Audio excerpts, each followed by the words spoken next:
Bom, boa tarde a todos. A nossa equipe vai falar sobre o tema 4, né, que é modelos de financiamento para projetos de reuso.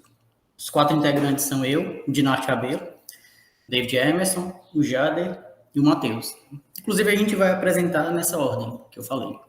Como ele é um tema muito abrangente, né, essa parte de financiamento, eu vou mostrar inicialmente aqui o sumário da nossa apresentação, explicando tanto a ordem quanto um pouco mais especificamente sobre o que vamos falar desse tema. A ordem lógica que a gente vai seguir é definir e contextualizar primeiro sobre financiamento, né, de forma geral, para depois avançar sobre o financiamento em projetos de reuso. E como existem muitos termos financeiros nesse tema, também cabe uma explicação desses termos e das principais siglas. A partir daí a gente entra na estrutura básica de modelos de financiamento para projetos de reuso, com a sequência, né, fontes de financiamento, modelos de implementação, e dedico um tópico para falar das tarifas também. Disso a gente vai mostrar alguns modelos internacionais e nacionais, né, sendo um foco maior nos nacionais, né, em todo o contexto de saneamento no Brasil, né, já que o reuso não é desconectado, né, de água e esgoto. E na parte final faremos uma explicação, né, da construção de modelos financeiros com a apresentação de um estudo de casos de modelo nacional. Indo de encontro aos temas atuais de sustentabilidade, o reuso de água ele se justifica por essa possibilidade, né, de reoferta de água. Mas como estamos falando aqui a nível macro sobre financiamento, existe uma necessidade de termos uma política consolidada para o financiamento de projetos de reuso, né, de efluente sanitário tratado no Brasil. Então a gente se baseia nisso para montar, né, a nossa estrutura aqui de financiamento, né, que a gente vai falar sobre financiamento. E as resoluções que foram lançadas, elas foram importantes para a aplicação de projetos em âmbito estadual, mas ainda falta darmos passos maiores, né, para que seja difundido em âmbito nacional. Como o nosso tema não passa pela parte técnica, né, viabilidade técnica de reuso, né, o ponto que a gente vai sempre levantar, né, que é sempre discutido sobre um projeto de reuso, na verdade, sobre qualquer projeto, é a viabilidade econômica. Né? Se, no nosso caso, se a economia no consumo de água, na geração de esgoto, vai pagar os custos do projeto de reuso, né, como implantação, operação, manutenção. Só que como essa economia é o ponto final do reuso, todo projeto precisa de um financiamento inicial, né? E aqui definiremos o financiamento como todas as fontes de recursos possíveis para viabilizar a implantação de empreendimentos, sejam provenientes de recursos próprios, seja de recursos não onerosos e com subsídios, né, como os que são provenientes do Orçamento Geral da União, por exemplo, seja de recursos onerosos, né, provenientes de fundos financiadores, que é um exemplo. E aí, com relação, então, aos termos financeiros, né, alguns termos que serão bem comuns aqui na nossa apresentação, né, e que vocês vão ver, né, todos os integrantes que falarem. Né? O primeiro que eu vou falar, os dois primeiros, na verdade, é o CAPEX e o OPEX. Então, eles não estão juntos aí, mas eles são bem importantes, porque é exatamente eles que estão os principais pontos de financiamento, né? Então, os principais pontos de custos. Né? O CAPEX seriam os custos de investimento, enquanto o OPEX seriam os custos de operação. Então, são dois pontos-chave, né, para a aplicação de um projeto, um financiamento de projeto de reuso. Alguns outros, né, seriam o equity, né, que seria o capital próprio, o patrimônio, né, da empresa, né, e também as diferenças entre o debt financing e o cash funding with subsidies, né, que seria, no caso de financiamento com recursos onerosos, no primeiro caso, ou com recursos não onerosos, no segundo caso. Mas também, para não me alongar demais em cada um deles, né, destaquei aqui alguns, que seriam, primeiro aqui, o Greenfield e o Brownfield Projects, né, que são projetos aí, né, no caso dos Greenfields, né, são projetos que ainda vão ser construídos, são novos, né, na tradução direta seria algo como um campo verde, né, então ele está ali ainda para ser construído, né, enquanto os Brownfield Projects seriam projetos que já existem, mas que precisam de melhorias, né, algo como um campo marrom que já foi feito uso, né, em contraposição a um campo verde, né. E, por último, né, um conceito que eu também queria abordar aqui, que também se repete ao longo da apresentação, né, é exatamente o de contrato de demanda firme, né, que é o Take or Pay Contract, né, que, inclusive, a Sabesp usa desde 2002. Né. De uma forma simples, ele seria um contrato que prevê um consumo mínimo de água para consumo. Né, seria essa a demanda firme que se tem a pagar. Né. Se consumir menos, paga o valor de qualquer jeito. Né. Se consumir mais, paga a diferença, né, em relação ao que foi definido na demanda firme. Claro que existem mais complexidades, especificidades do contrato, né? As taxas podem ser diferenciadas, vantagens para a empresa, né, desse tipo. Né? E é muito comum para empresas com demandas mais altas. Né? Mas aqui eu abro um parênteses, inclusive, porque já houve discussões acerca desse tipo de contrato em tempos de baixa disponibilidade hídrica, né? Já que é um tipo de contrato que não incentiva as empresas no racionamento, né? Já que eu tenho que pagar o valor mínimo de qualquer forma, né? Então, hoje em dia, né, quando se aplica um tipo de contrato desse, já tenta se levar em consideração, né, esse tipo de situação, né? Tá lembrando, né, que um dos fundamentos da cobrança, né, pelos recursos hídricos é incentivar o uso racional, né, puxando da lei das águas. Resumindo, né, para falar de financiamento é necessário também estar por dentro desses termos do mercado financeiro. E aí, levando para a contextualização, né, fazendo aqui uma breve contextualização, principalmente em termos de Brasil, né, sobre o financiamento para reuso, propriamente dito, o primeiro ponto seriam os recursos liberados pelo governo federal, que já existem, como parcerias com a Fiesp, no desenvolvimento de manuais de reuso, chamadas públicas da ANA para projetos de reuso agrícola, edificações, né?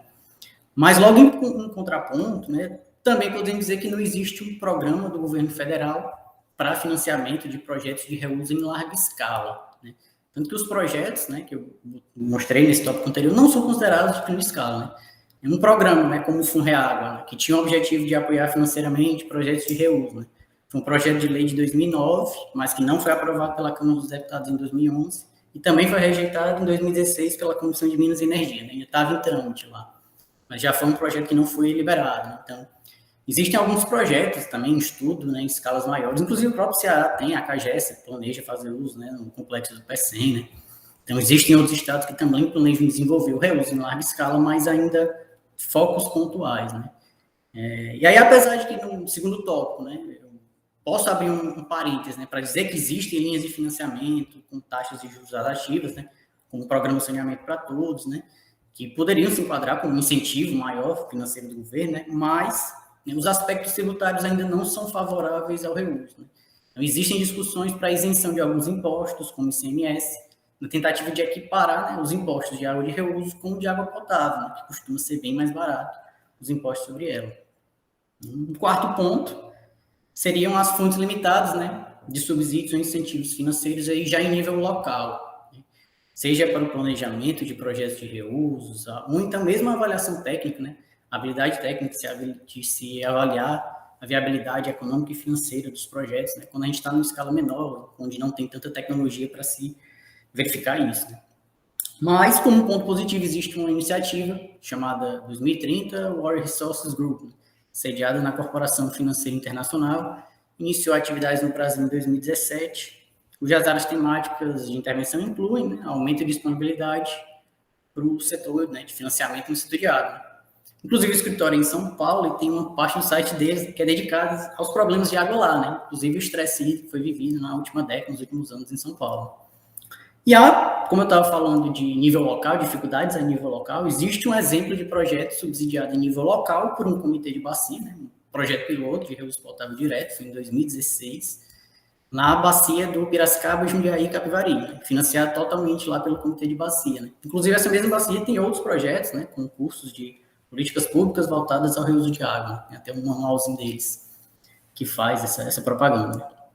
Aí, continuando, né, já para um projeto de maior escala, né, um projeto assim mais bem sucedido no Brasil, que é o Aquapol, né, mas que pode ser difícil de se reproduzir em outros contextos brasileiros, né, não é tão simples um projeto como aquele, né, principalmente quando a gente tem o principal beneficiário de um projeto de reuso não sendo exatamente o usuário da água de reuso, né. O Aquapol é o maior projeto de reuso industrial da América Latina, né, com capacidade instalada de 1 metro cúbico por segundo, ele opera um pouquinho abaixo, né, hoje em dia. Mas, inclusive, ele é um exemplo, né, onde um contrato de demanda firme, né, que eu tinha explicado mais atrás, foi utilizado. Como mais à frente a gente vai falar sobre o setor de saneamento no Brasil, né, as necessidades de investimento dele, alguns valores, né, que eu posso adiantar, né, que o setor de saneamento precisaria de uma média aí de 16 bilhões de investimentos por ano, enquanto de reuso exigiria algo entre 300 e 500 bilhões por ano, para alcançar essa oferta de 10 metros cúbicos por segundo de água de reuso até 2030. No Plano Nacional de Saneamento Básico. E aí o Brasil ele não possui, né, obviamente, uma infraestrutura de saneamento madura, a gente ainda tem muito que evoluir nessa parte, né, e para a gente atingir os objetivos definidos, né, no Plano SAB e chegar, né, na universalização do serviço de saneamento. Né. Só para deixar claro que eu botei no ponto anterior, não é defender um ou outro, né, é para exatamente mostrar a ordem de grandeza, né, até porque a ideia é ter investimentos nas duas áreas, né, porque a gente tem muito a investir ainda nesses dois pontos. E da mesma forma, né, o setor de recursos hídricos é mais aqui como se fosse uma esperança, né, de que ele tem capacidade para crescer no futuro e desenvolver a cobrança pelo uso da água, né, que na verdade já foi instituída desde a Lei das Águas em 97, mas até hoje a parte específica de água ainda vê muitos problemas, né, com relação à cobrança, o entendimento dos usuários sobre a cobrança, né, industrial, irrigação, né, questões ligadas à outorga, enfim, né. Depois de toda essa contextualização, a gente conclui que existem projetos no Brasil, mas que ainda tem muito que pode ser feito. Né? Embora existam questões não tão complexas para o reuso de água, né, com relação ao consumo, geração de esgoto, né, a não dissociação, principalmente os programas de financiamento não dissociam, né, que vai ser utilizado aquele programa só para reuso, né, ou se vai ser utilizado em saneamento como um todo. Mas antes de entrar em toda a estrutura de financiamento de projetos de reuso, né, vou dar um pequeno spoiler, né, com alguns projetos internacionais e um nacional, né, e suas estruturas de financiamento. Né. Falando um pouco sobre esses exemplos, eu queria marcar primeiro as colunas principais na estrutura aí de financiamento, elas ficaram marcadas em vermelho, né, e que vocês veem, né, o CAPEX e o OPEX, e o modelo de implementação, né, que é a nossa estrutura principal. E aí, vocês veem que para financiamento do CAPEX, a coluna do lado tem sempre associado uma garantia de reembolso, né? Já que é um dinheiro gasto para implementar a obra, né? Então, tem que ter ali uma garantia de reembolso por isso, né? E no OPEX, a gente tem associado a uma fonte de reembolso, né? Que, na verdade, vai ser quem vai pagar pela operação e a manutenção daquele projeto. Em alguns casos, né, essa fonte de reembolso pode até pagar os investimentos feitos no CAPEX também, como a gente vai ver mais na frente. E aí, nessa primeira página, a gente tem alguns exemplos bem-sucedidos, né? Na Namíbia, nos Estados Unidos, Austrália, México, Brasil. Enfim, são modalidades bem variadas de reuso aí. Reuso potável direto, indireto, irrigação, industrial, né? E, claro, o CAPEX vai depender do próprio porte do projeto, né?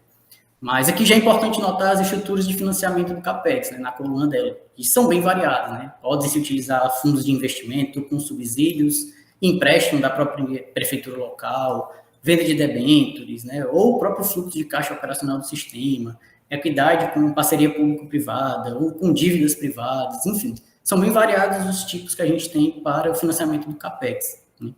E, claro, a própria garantia, né, que é a coluna do lado, ela vai depender bastante do tipo de projeto. Quando é um projeto com participação direta do governo, né, o próprio governo é quem garante, não é o caso aí da Namíbia. Né? No caso da cidade de Perth, na Austrália, a própria tarifa é quem garante o financiamento. Né? Lá foi um caso em que o projeto piloto, eles faziam o reuso da água, o tratamento e o reuso da água, e abasteciam, na verdade, as reservas subterrâneas, né? Era água subterrânea. Foi um projeto assim, bem transparente para a população, aí por isso eles conseguem aplicar, né, direto lá na tarifa. No Acopolo já é um contrato que foi feito, né, tem até o contrato de demanda firme, né, que tem uma garantia a mais. Enfim, é uma questão, né, de cada projeto. Né.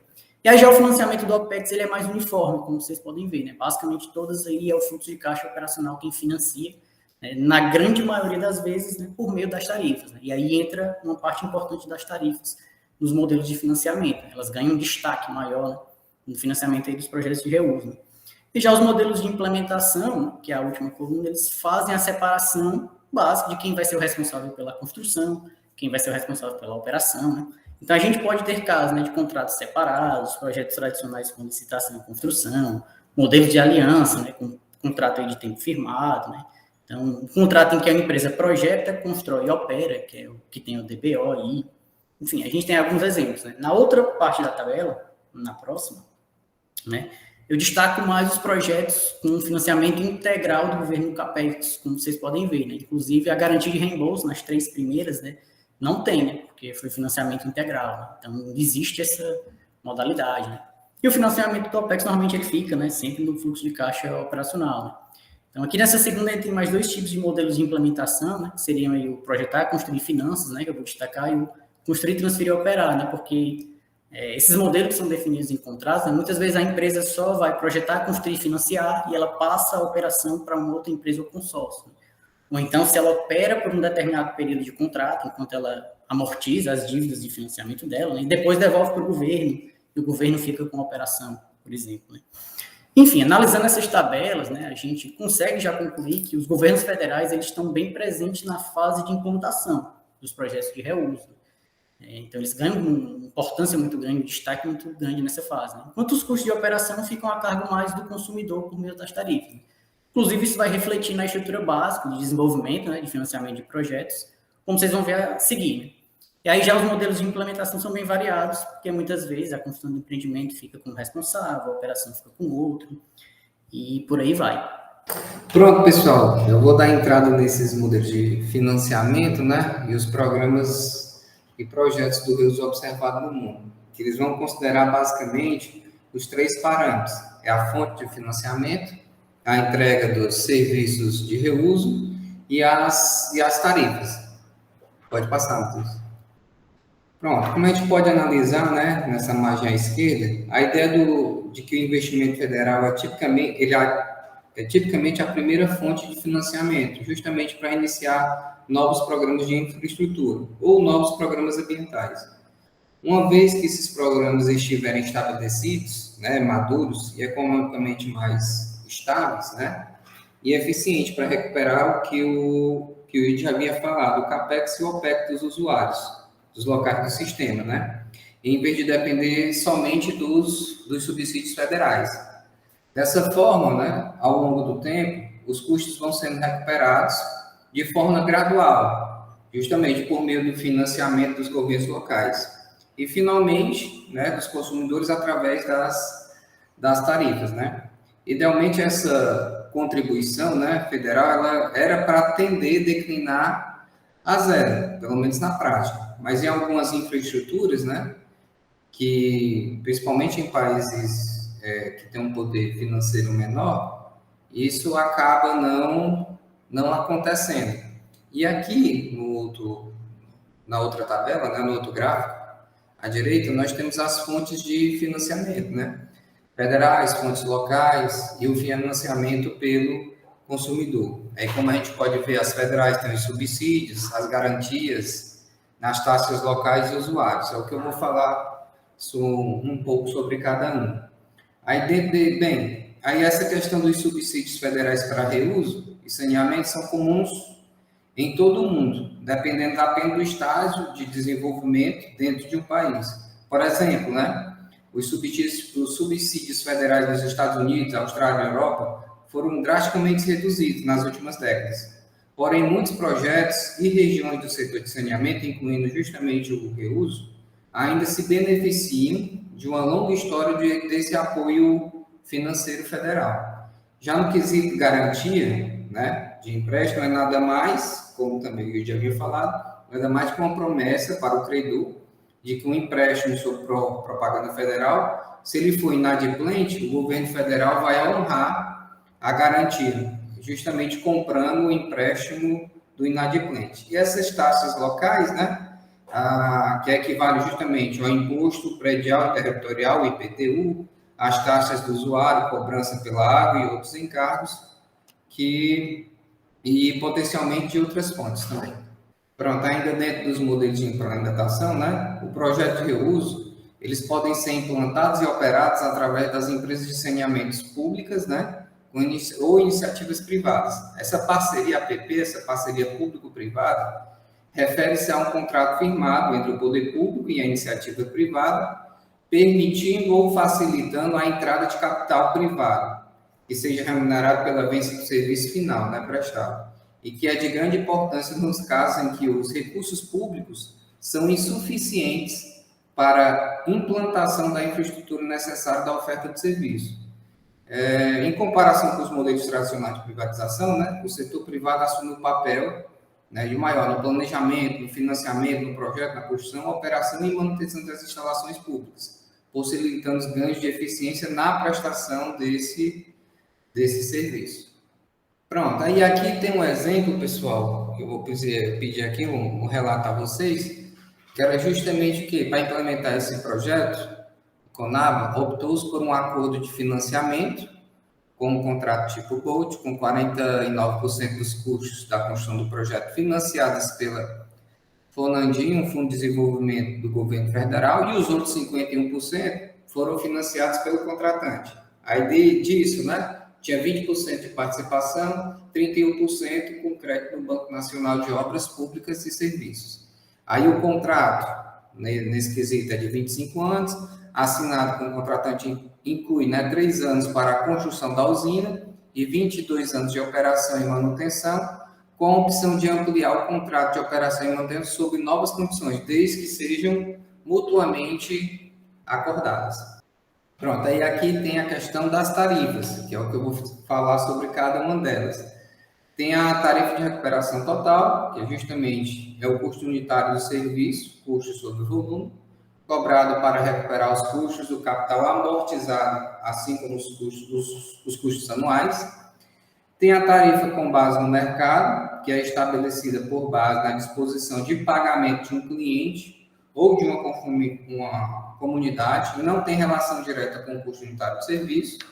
A tarifa de custo marginal, né, que é uma tarifa que ela apresenta relação direta com o custo unitário do serviço com base nos custos de capital amortizado e nos custos de OM, né, que é justamente a operação e manutenção, assumindo um volume faturado na utilização total do sistema, ao invés da utilização inicial atual. E também nós temos o subsídio total, né, que consiste essencialmente em fornecer água de reuso de forma gratuita para o cliente. O subsídio total é fornecido pela empresa de saneamento, geralmente através de tarifas de água ou esgoto cobradas a outros clientes. Aí aqui a gente ao lado temos um exemplo de distribuição, né, que acontece nos Estados Unidos, no qual a gente tem subsídio total 1%, recuperação total dos custos 11%, o baseado no mercado, que é o maior, 47%, e o custo marginal de 42%. Pronto, aí aqui eu vou citar sobre os pontos de cada uma dessa tarifa, né, das experiências internacionais. Pode passar, viu, Matheus, os pontos. Pronto, as tarifas de reuso podem ou não estar formalmente ligadas às vendas de água de reuso, né? Pesquisei em 108 empresas americanas, essa tarifa varia de 0 a 3,70 dólares por metro cúbico, a média de 1,46. Um ponto importante é que em Israel o custo mais baixo da tarifa de água de reuso em relação às fontes de águas convencionais é uma força motriz, né, para a alta porcentagem de reuso no país. As tarifas adequadas fornecem um importante mecanismo de incentivo para a transição para o uso de efluentes sanitários tratados nos estágios iniciais de implementação do projeto. A Walter Corporação, né, define o preço da conta de água de acordo com a utilização, sendo parte do arrecadado utilizado para o desenvolvimento dessas fontes alternativas. Aí aqui a gente tem esse modelo nacional, né, já entrando dentro da situação e os objetivos para 2033. Aqui a gente vai ter as estimativas dos investimentos necessários ao cumprimento de metas previstas para o ano 2033, para atendimento de abastecimento de água potável e esgotamento sanitário em áreas urbanas e rurais do país. Aí, como bem sabemos, né, o mercado de financiamento do setor de saneamento ainda está evoluindo, e devido às frágeis condições financeiras, né, institucionais de alguns operadores, e também devido à estrutura legislativa, que é relativamente nova. Aí, adentrando aqui no gráfico, a gente pode dar uma olhada, né? O A2, por exemplo, que é a porcentagem de domicílios urbanos abastecidos em redistribuição por poço ou nascente canalizada interna, atualmente é de 85% e eles têm como objetivo para 2033 chegar a 100%. Já no A6, que a porcentagem de perda de distribuição, ela está em 39%, e aí eles querem diminuir para quanto? Para 31%. Aí os domicílios urbanos, a porcentagem de domicílios urbanos, que esse é 2, né?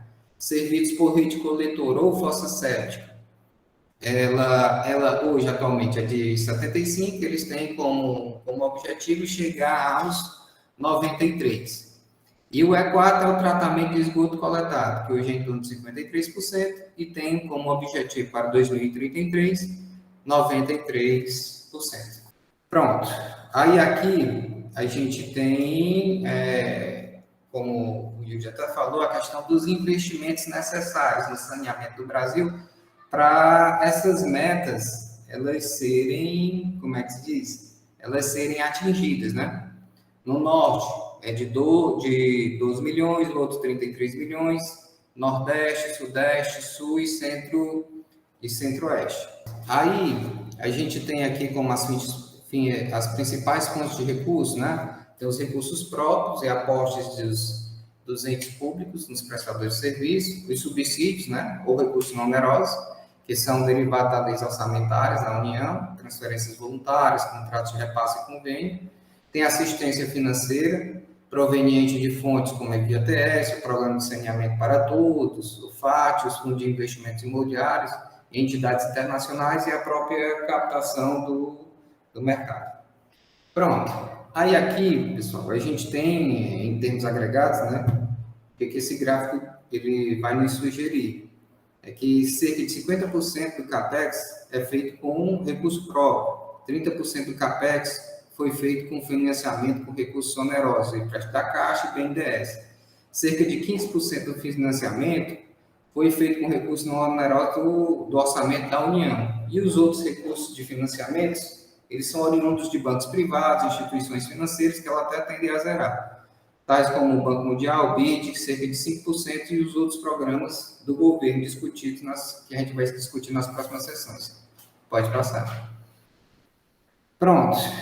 E aqui a gente vê que mais de 90%, né, dos prestadores possuem natureza jurídica, majoritariamente ela é pública, né? De modo que o investimento público se mostrará fundamental para mobilizar os projetos dessas companhias, bem como para disponibilizar mecanismos de financiamentos, subsídios para essas companhias privadas, né? A expansão da participação privada nos investimentos no setor de água e esgoto, ele pode encontrar uma série de fatores, uma série de problemáticas, né? Desde a questão da ineficiência, né? A questão das paralisações que são rotineiras nessas operações que são geridas por entidades públicas, né? A lei de saneamento, que também ela abriu um espaço para ao ocorrer essa questão da privatização, e esse tal cenário ele pode levar a uma reestruturação das empresas públicas, né? E a entrada justamente desses prestadores de serviço no âmbito privado. Pode passar. Pronto, agora a gente vai adentrar, né, como a gente pode ver aqui na figura, na questão dos níveis de planejamento. E o governo federal, ele é responsável pelo planejamento em nível nacional. Ou seja, ele vai definir as metas de atendimento, e por fornecer essas diretrizes para o setor. Essas diretrizes elas servem como orientação para os bancos federais financiarem o setor, mas os estados e municípios são obrigados a seguirem essas determinações, né? E os entes federativos influenciam justamente no planejamento do setor diretamente. O federal, com a Política Nacional de Saneamento Básico, o estadual, com os órgãos colegiados, o secretário do Estado, e o municipal, com o Plano Municipal de Saneamento, né? E, em contrapartida, tem o Comitê das Bacias, com a regulação dos recursos das bacias hidrográficas.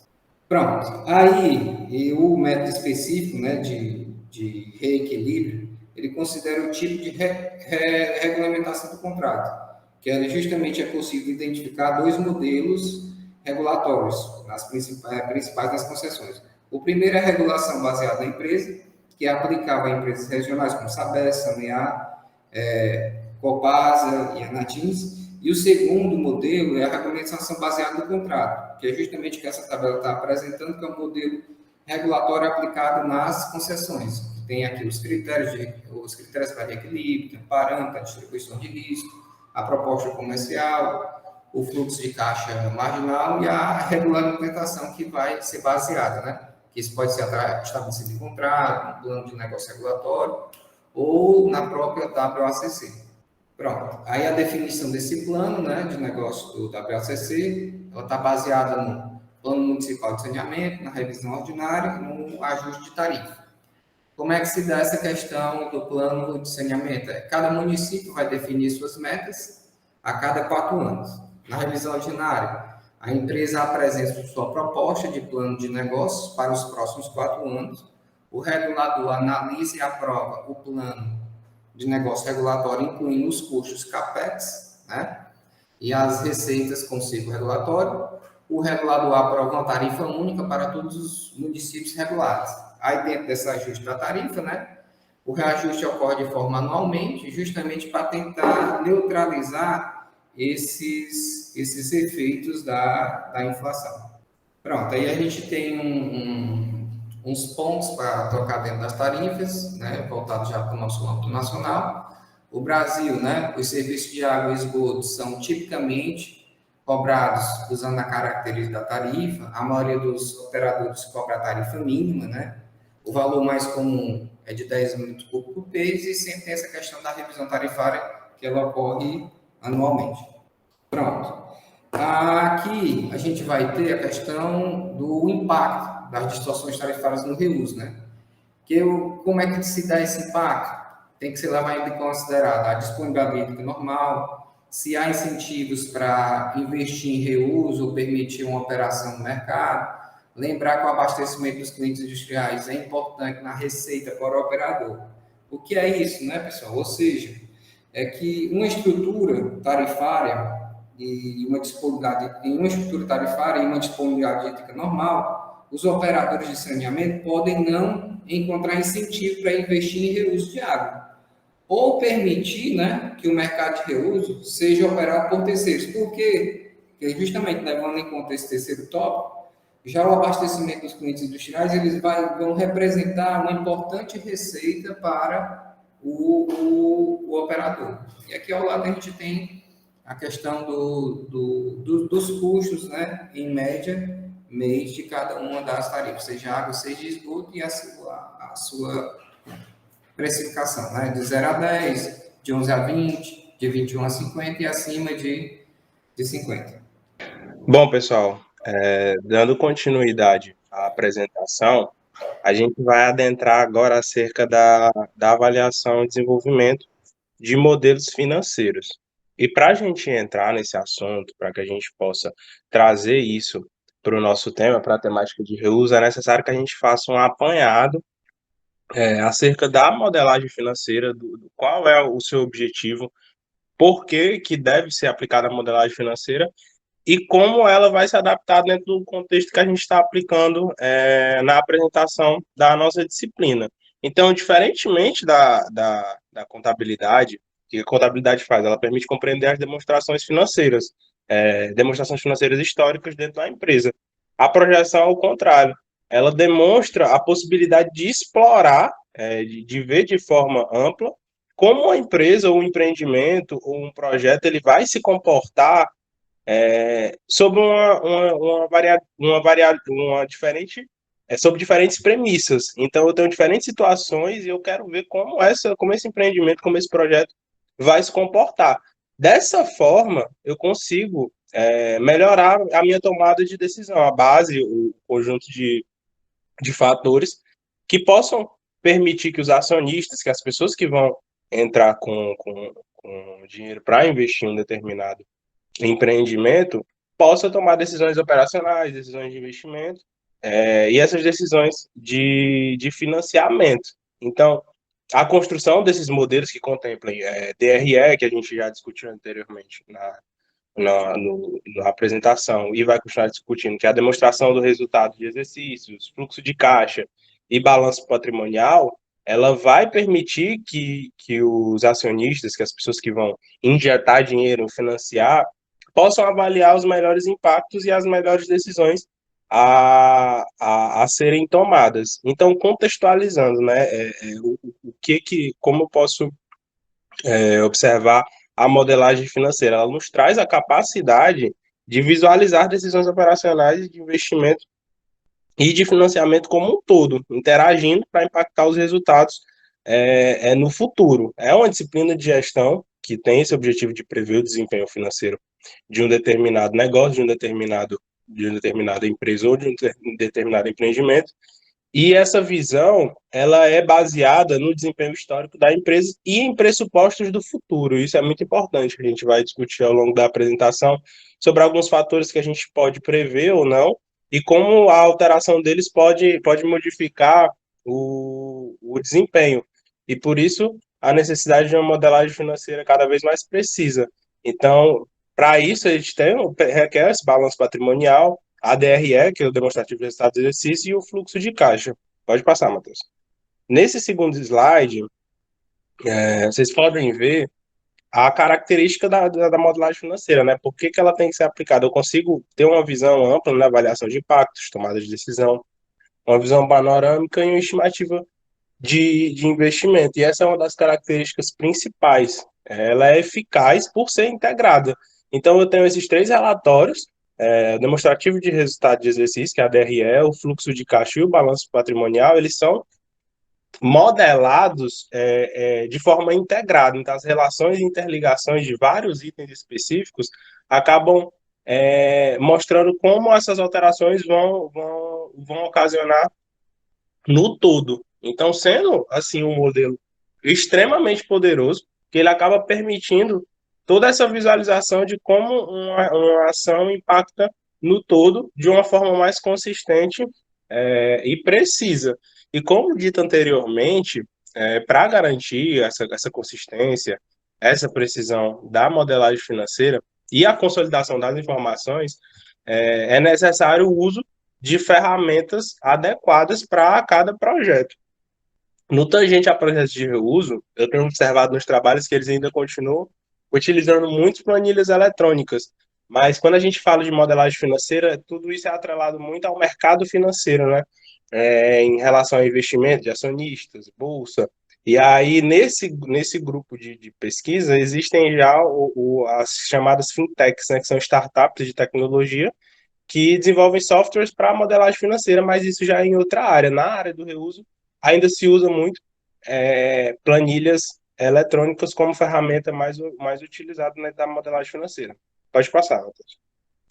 Bom, devido à importância da modelagem e da análise financeira, é necessário que ela seja feita por projeto, porque cada projeto ela tem suas particularidades, tem suas singularidades que devem ser observadas. E, como dito anteriormente, a maioria dos estudos baseados em modelagem de reuso tem utilizado o Excel, que tem uma confiabilidade muito alta, uma acurácia nos relatórios e nos modelos.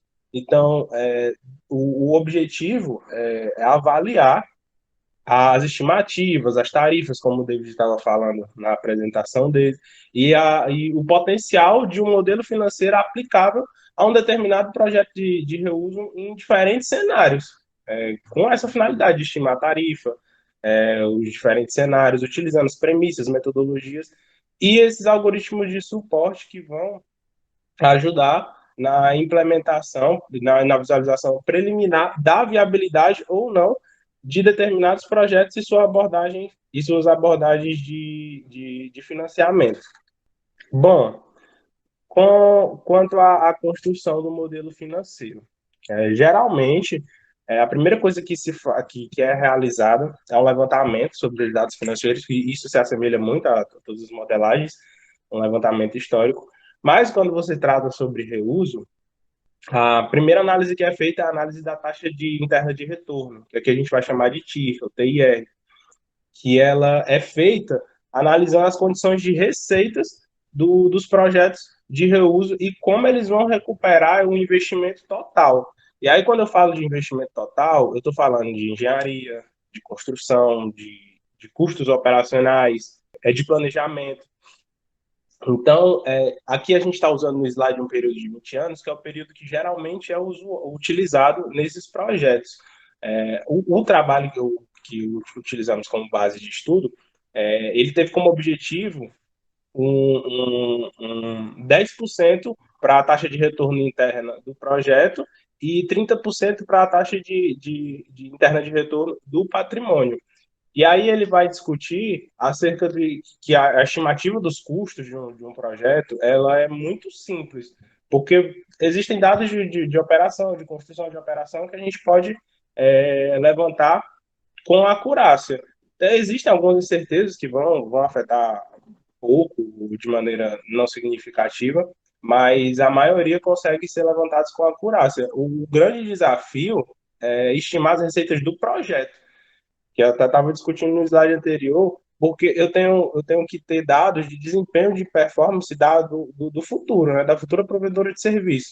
E aí existem questões que são desconhecidas, questões comerciais, e aí eu tenho informação consumidor, faturamento, cobrança, que esse é o grande desafio, né, estimar as receitas do projeto. E essa análise da taxa interna de retorno, ela fornece uma TIR do projeto e a TIR do patrimônio, presumindo, assim, um determinado valor de tarifa. Pode passar.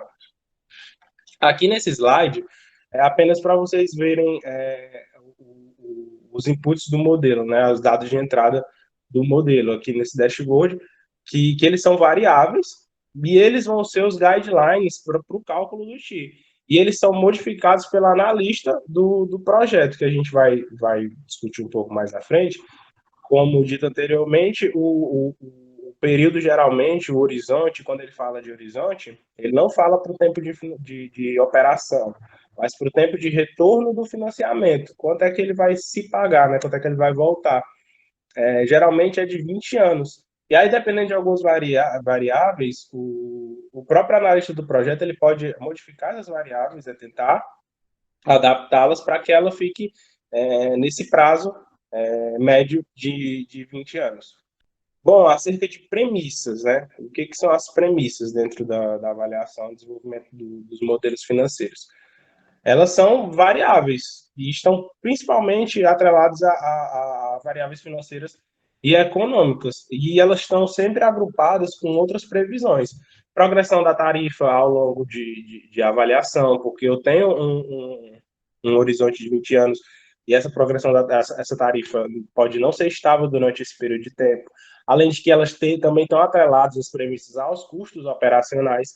Então, elas atreladas a essa análise da taxa interna de retorno, ela acaba trazendo um nível de incerteza, porque foi como a gente estava discutindo, as expectativas antes do projeto podem não ser atingidas pelas expectativas após o projeto, porque tem várias questões. O grande desafio dessas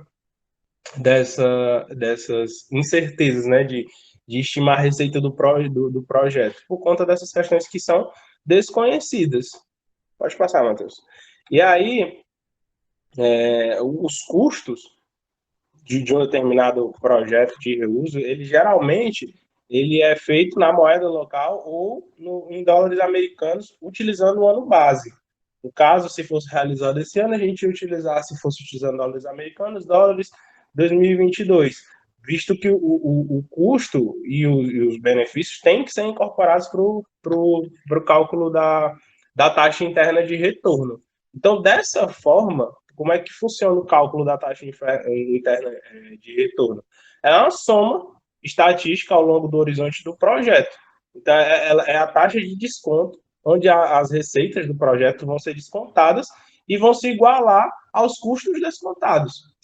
Então, para a realização desse cálculo, para entender as tarifas e as taxas, geralmente, dentro dos projetos de reuso, recomenda-se muito a condução de uma análise de sensibilidade, utilizando algumas ferramentas, como decomposição de variação, com qual objetivo, para que vai ter que fazer essa análise, por que se recomenda fazer essa análise de sensibilidade, a fim de identificar os principais parâmetros que vão influenciar nos rendimentos, visto que quando a gente fala de análise de modelo financeiro, a gente está tentando buscar uma metodologia que ofereça, que nos traga também benefícios ambientais, benefícios sociais, mas também financeiros. O projeto ele tem que ser viável. Essa análise de sensibilidade também pode focar e deve focar em premissas cujas evidências são muito fracas, né? E que tenham também um impacto maior nas estimativas do potencial da taxa interna de retorno. Geralmente, a prática padrão analisar esse horizonte de 20 anos, né? Novamente, reiterando, quando a gente fala de horizonte dentro dessa temática, não está falando a vida útil do projeto, mas o tempo típico de recuperação dos investimentos e o prazo máximo da amortização. Então, quando eu tenho evidências, quando o operador tem evidências que esse investimento, que a infraestrutura, ela pode ser mais curta ou mais longa que 20 anos, ele pode realizar alguns ajustes no projeto para que ele fique dentro daquele limiar que geralmente é utilizado. Mas em todos esses casos, ele tem que ser estudada a sustentabilidade do investimento ao longo do período de tempo.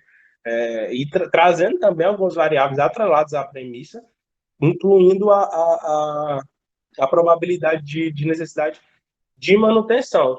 Então, quando é que um projeto ele vai ser viável financeiramente, através da modelagem financeira? Como é que a gente pode dizer que determinado projeto pode ser realizado de maneira viável?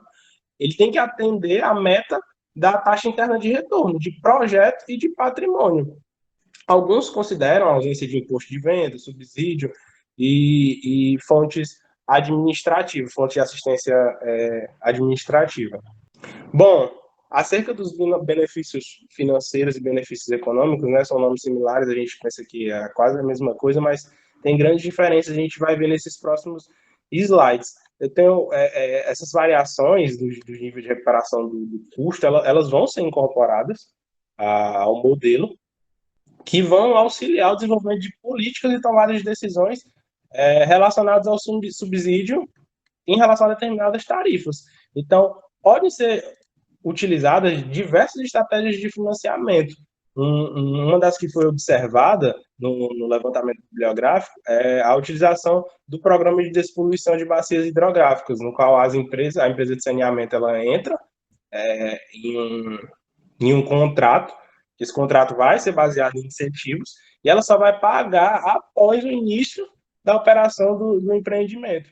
Então, esses acordos acabam auxiliando bastante as empresas de saneamento. Esses contratos geralmente são baseados em desempenho, e a recuperação dos custos, ela pode ser de tarifa pode ser atingida separadamente, através da tarifa de água, através da tarifa de reuso, como exemplo. Bom, em relação aos benefícios econômicos, a gente vai ver um pouco mais na frente que não é só isso que difere os financeiros dos econômicos, né? Eu tenho nos econômicos eu tenho a abrangência do ambiental, do social, dos custos e riscos do projeto. Passa aí, Matheus, por favor. A gente pode ver que esses benefícios econômicos adicionais eles estão atrelados ao que não será gastado por você implementar um projeto. Então, surto na saúde pública, confiança do sistema, lucro líquido da agricultura são fatores que vão trazer esse benefício econômico adicional dentro da implementação de um projeto. Entretanto, deve-se observar também os custos indiretos e os custos diretos da elaboração e implementação de um projeto de reuso, no caso a localização, acesso, descarte de lodo, em campanhas de informação, são fatores que devem ser levados em consideração. E aí, no próximo slide, pode passar, Matheus, a gente pode ver, através dessa tabela, a nossa análise de custo-benefício, a flexibilidade das faixas de entrada e de saída. E a gente pode quantificar a diferença do valor presente em base financeira e em base econômica. Então, eu tenho essas duas diferenças, como foi exemplificado anteriormente, e que a gente pode observar a autonomia, a qualidade ambiental, segurança no abastecimento, como um valor presente na base econômica muito forte atrelado a esses projetos. A gente vai falar agora sobre o estudo de caso, para mostrar como se fosse um apanhado de tudo isso que os meninos falaram, né? Que, digamos assim, que meio para justificar toda essa abordagem que a gente teve ao decorrer do trabalho. O estudo de caso é nacional, né? Ele foi feito juntamente com o programa Interáguas, e não só juntamente com ele, utilizou-se dados desse programa também, que é o Programa de Desenvolvimento do Setor Água, né, que ele foi lançado, se eu não me engano, em 2012, tendo em vista aí melhorar um pouco da gestão de água nesse setor. O programa em si, né, que é a elaboração de proposta do plano de ação para instituir uma política de reuso de efluente sanitário no Brasil, ele é fruto de uma parceria do Ministério das Cidades, do Instituto Interamericano de Cooperação para a Agricultura e do Banco Mundial. Ou seja, você tem aí uma junção de cidades e agricultura de forma proposital mesmo, porque o estudo busca soluções tanto para cidades como para a agricultura, né? E, obviamente, sempre a presença marcante aí do Banco Mundial nesse tipo de projeto, principalmente em países assim com não só com menos poder aquisitivo, mas com dificuldades também em conseguir esse tipo de financiamento, né? Como eu falei, os projetos eles foram selecionados desse programa realmente com o intuito de servir como exemplo, né? Digamos assim, exemplos que possam ser reproduzidos de forma simples, né? De forma que se torne viável, que não venha se tornar, digamos assim, um elefante branco e cair em desuso posteriormente, né? E a maioria das aplicações é essa, que os meninos citaram, a potável, um pouco mais rara, né? Principalmente no Brasil, não potável industrial e não potável agrícola, né? E para fazer o apanhado desses projetos, dessas infraestruturas, eles basicamente passavam por 5 etapas, né? A primeira é a caracterização das redes, a segunda, a caracterização do mercado para o reuso, que aqui nada mais é de quem vai usar, né, quem vai consumir essa água de reuso, os beneficiários, etc. A etapa 3 vai ser os aspectos regulatórios muito importantes, né, tanto no sentido da saúde como no sentido tributário. A etapa 4, o sistema de produção e distribuição dessa água de reuso. E uma análise preliminar da viabilidade, que é basicamente a parte econômica do trabalho. Então, vocês podem ver que para fazer um modelo de financiamento, não é só a parte econômica propriamente dita, né? Você precisa ter, de fato, um panorama do que está acontecendo no país, e mais especificamente na localidade, né? Seja a nível de município, a nível de estado, porque tudo vai influenciar no modelo de financiamento, certo? A política tributária do país, digamos assim, a burocracia política, como a gente pôde ver o colega falando, projetos acerca de reuso foram negados na Câmara, que poderiam ser muito úteis para o Brasil, e até questão de burocracia operacional, né? Porque muitos desses projetos, eles podem vir a ser tanto construídos pelo poder público, né? Então a gente sabe que qual é a burocracia para se fazer um processo de licitação, e eles podem vir a ser operacionalizados pelo poder público. Então a gente também sabe quais são as dificuldades que o Brasil enfrenta em relação a, digamos assim, a manutenção dos seus bens, né? Então tudo isso tem que ser levado em conta para se realizar um modelo de financiamento eficiente, né? Então, algumas informações importantes, antes de começar a debater sobre o estudo de caso, é que os cálculos realizados no projeto utilizaram a taxa de câmbio de $1 para R$ 3,2, ou seja, né, a gente teve um aumento aí de aproximadamente 60%. Então, alguns componentes, né, em relação ao projeto, pagamentos, né, de obras de engenharia, de manutenção, eles vão ser modificados por conta do aumento do dólar, né, e ressalta-se que os dados levantados devem servir apenas como pontapé inicial. E isso vai se juntar muito bem com sempre adaptar a realidade do local de estudo, né? Porque nós sabemos, principalmente no Brasil, um país tão grande, que a gente sabe que as regiões têm dificuldades diferentes, têm necessidades diferentes. Então, não é sábio fazer uma política, digamos assim, muito genérica, né? Que cada um vai precisar de alguma coisa diferente em momentos diferentes, né? Então, o estudo de caso que a gente escolheu foi o da Sanasa, que é a Sociedade de Abastecimento de Água e Saneamento do município de Campinas, localizado no estado de São Paulo, que vai falar sobre a estação produtora de água de reuso, que eles chamam de EPA, Capivare 2, né? Tem a Capivare 1, só que ela é ET, né? Quer dizer, ela é ETA, né? Estação de Tratamento de Água. E o cenário de produção, utilizado nessa estação é água de reuso não potável, que vai ser utilizado tanto para fins, digamos assim, que não requer nenhum tipo de contato com o ser humano, né? A gente vai ver que eles vão utilizar para bacias sanitárias, mas por conta disso o projeto acabou ficando um pouco mais restrito, né? A motivação é a viabilidade técnica e econômica para a implementação de projetos de reuso, utilizando efluente tratado da EPA Capivare 2.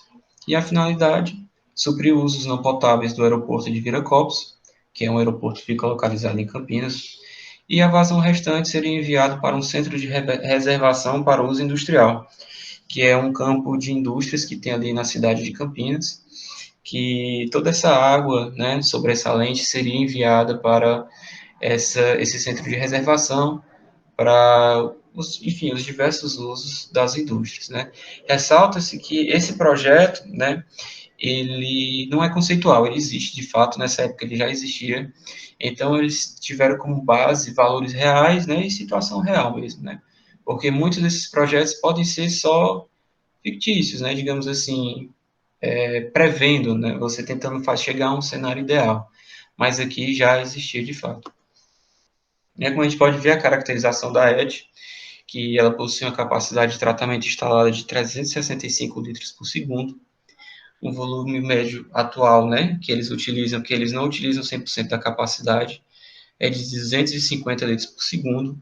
Aqui eu coloquei o somatório porque inicialmente ela vinha usando só 175, mas a partir do momento que eles começaram a fazer o projeto, estava sendo anexada uma parte do município, essa estação, então somou-se esses 75 litros por segundo, né? E a estação usa dois módulos de reatores biológicos, né, para fazer esse tipo de tratamento, o tratamento realizado lá, né? E os possíveis usos para água de reuso, né, produzida, entre aspas, assim, nessa estação, seriam para as descargas dos sanitários, das bacias sanitárias do aeroporto de Viracopos, a limpeza das pistas também do aeroporto, torres de resfriamento no centro de reservação industrial e para irrigação, né, da área verde, tanto das indústrias como do aeroporto. Aqui a gente tem digamos assim, um esquema de como funciona hoje, que a ETA Capivare, ela fornece água tanto para o aeroporto como para o centro de reservação industrial, e a EPA de Capivare 2, ela recebe o efluente do aeroporto, e esse efluente vai ser parte tratado e enviado para reuso, tanto para o aeroporto como para as indústrias, e parte vai ser descartada de volta no rio, que a gente vai entender um pouquinho melhor depois. Aqui eu trago como curiosidade a foto da planta, né, de como funciona a disposição da EPA de Capivare 2, um tratamento preliminar, biológico, ultrafiltração, sistema de reuso, lançamento de efluente tratado, desidratação do lodo e recebimento de efluentes não domésticos. Uma planta até compacta, né? Aqui é o aeroporto, que eu trago como curiosidade, até para a gente ver o tamanho do empreendimento, né? Porque, às vezes, muitas vezes a gente pensa que, às vezes, o fato do empreendimento ser muito grande pode causar uma dificuldade, né, nessa parte de implementação. Mas, muito pelo contrário, o aeroporto de Campinas, né, que é o Viracopos, praticamente do tamanho do aeroporto de Fortaleza, hoje em dia, após a ampliação, né, então a gente vê que é possível implementar esse tipo de projeto em obras de grandes proporções, né. Aqui são as premissas do projeto que eles adotaram, a vazão de efluente tratado, né? Como foi que eles chegaram a esses valores? Eu quero chamar a atenção primeiro para a imagem da direita, que é meio que a localização por satélite. A gente vê a disposição das áreas incluídas nesse projeto. A gente tem a EPA Capivare ali em cima, no canto esquerdo superior. A gente tem o aeroporto de Viracopos bem no meio e o centro de reservação industrial mais à direita aqui. Então, essa linha vermelha é nada mais do que o sistema de adutoras, né, que existe hoje em dia para levar essa água da EPA até o aeroporto e do aeroporto até o centro de reservação industrial. Então, aqui ao lado esquerdo a gente tem um gráfico, né, da vazão média horária de cada, né, a vazão média por hora, na verdade, onde em verde a gente está aqui marcado a vazão mínima, que é por volta de 91 litros por segundo, e a vazão máxima por volta de 215 litros por segundo, né?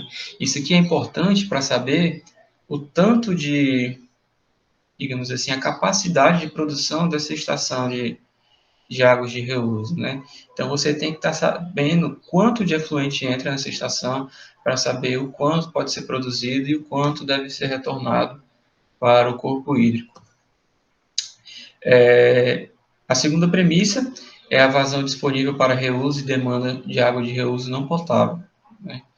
Que o projeto levou em consideração 50% da vazão Q710 no ponto de captação. O que é isso? Essa vazão nada mais é do que a maior vazão num período de 10 dias, né? Então, o que acontece? Eles consideraram esses 50% porque eles levaram em consideração um sistema de outorga. Porque, basicamente, esse aeroporto e esse centro de reservação, eles estão consumindo essa água, né? Então, se eles fossem retirar essa água direto da ETA, né, eles teriam que fazer um processo de outorga, como qualquer outro empreendimento, né, para receber essa água potável. Então, eles acharam, né, digamos assim, viável utilizar essa metodologia também para essa água que sai da EPA. Eu pontuo que não há uma explicação muito clara em termos legais que eles fizeram isso, mas deu para ver claramente que é por conta da falta de regulação, que não se sabe ainda 100% de como tem que se, digamos assim, agir quando você está fazendo esse tipo de reuso em uma larga escala, em uma escala tão grande, né? Aí aqui eu pontuo alguns pontos do projeto, que a vazão máxima do Capivari média foi de 95,71 litros por segundo. Logo, a vazão disponível para reuso seria de apenas 48 litros por segundo, né? Isso vale ressaltar que são dados de 2016, possivelmente hoje em dia são maiores, mas mesmo na época que a empresa estava fazendo o projeto, eles não obtiveram esses dados, o aeroporto não quis ceder esses dados. Apesar de ser uma obra que beneficiou o aeroporto e que poderia vir a beneficiar ainda mais, eles não cederam essas informações e eles chegaram nesses valores por meio de aproximações, né? Porque a empresa já vinha trabalhando com outros aeroportos e conseguiu meio que fazer uma, digamos assim, uma proporção utilizando aeroportos do mesmo nível, né? Como, por exemplo, o Galeão no Rio de Janeiro. Aqui, né, os critérios de qualidade de água de reuso e monitoramento. Por que é importante estudar isso? Porque quanto maior a ET e quanto mais parâmetros ela, digamos assim, monitora, a gente sabe que vai aumentar o custo, né? Então, todo esse custo tem que ser contabilizado para ser, né, descrito no modelo de financiamento. Então, aqui na esquerda, nós temos todos os critérios monitorados pela ET, desde ECO até DBO, DQO, SCRIC-ECOL, oxigênio dissolvido e tudo mais. Aqui na direita nós temos os critérios que seriam monitorados para o reuso, porque, como a gente sabe, eles devem atender alguns critérios para esse tipo de utilização, que foram restringidos pelo uso na bacias sanitárias, né? Porque, querendo ou não, há uma certa proximidade com o usuário, então foi mais prático escolher esses critérios baseados no critério mais específico, né? Então, tudo isso aqui é baseado nesse tipo de uso, que também vai servir para todos os usos restantes do aeroporto, né? E a frequência de monitoramento, né? Quanto mais você monitora, mais custo você tem também. Então, é importante ter esse tipo de informação.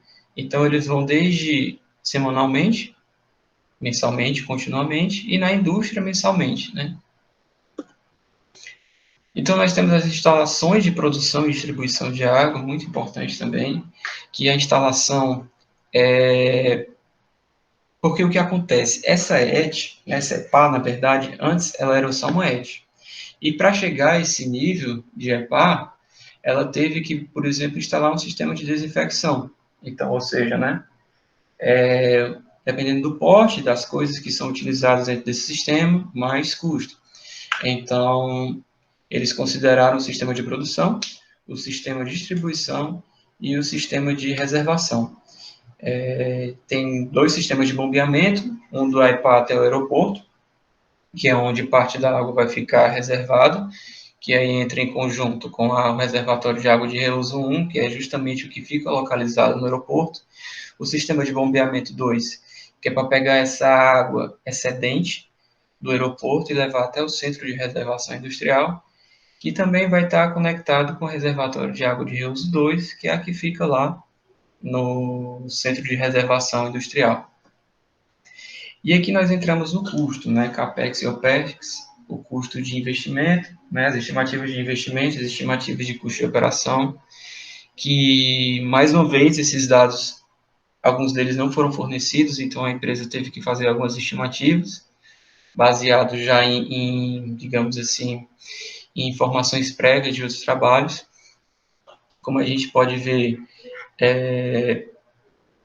custos bem elevados, né, pelo tamanho da ET, creio eu, que eles discriminaram pelo sistema de bombeamento 1 e 2, adutora 1 e 2, reservatório 1 e 2, e contingência para itens construtivos, que isso nada mais é do que uma margem de segurança para possíveis aumentos e, né, decréscimos dos valores, que como a gente viu, o dólar aumentou aí quase 60%, então, digamos que essa contingência pode estar até subdimensionada, né? Então, nós temos também o subtotal para itens não construtivos, que é engenharia, licenciamento, gerenciamento da construção, administração, aspectos legais. E as estimativas de OPEX, né, que é a operação.